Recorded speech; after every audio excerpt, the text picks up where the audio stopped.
And now our fifth finalist from the University of St. La Salle, we have Randel Aranza.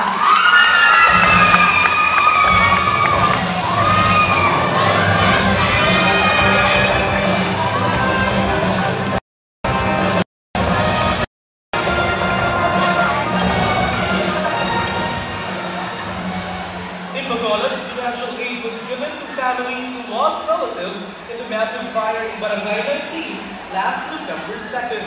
The 10,000 peso cash is part of financial assistance for fire victims released by the regional office of the Department of Social Welfare and Development.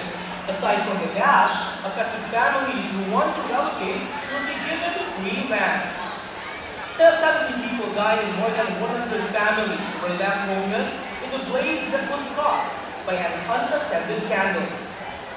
Over in Ilocos Norte, Governor Michael Marcos Sr. has formed a composite team to look into reports that a Korean cargo vessel Namyang 8 stranded near the town of Pagkakut is leaking oil. Kion says the cargo vessel poses environmental risks. The Korean ship ran aground last January 1st. Mas nakaka-relax daw ang aqua acupressure rapid massage at safe sa mga pupis at baby. Ginagawa ito habang nag-floating sa isang private pool. Pinaghalo-halo itong shiatsu, watsu, at acupressure. Bawat sesyon nagkakahalaga ng $150 o mahigit 6,800 piso. Maliban dito, sumisikat na rin ang forehand massage at cold facial. Mga mayayaman at celebrities ang karaniwang sumusubo nito.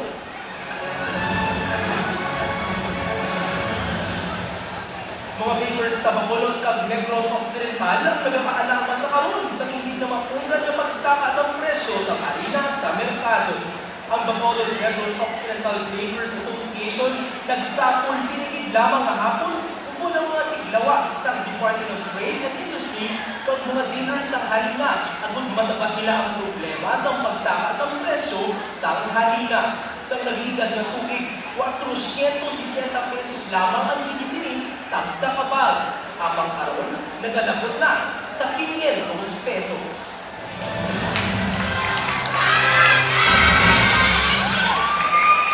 Thank you very much, Randel.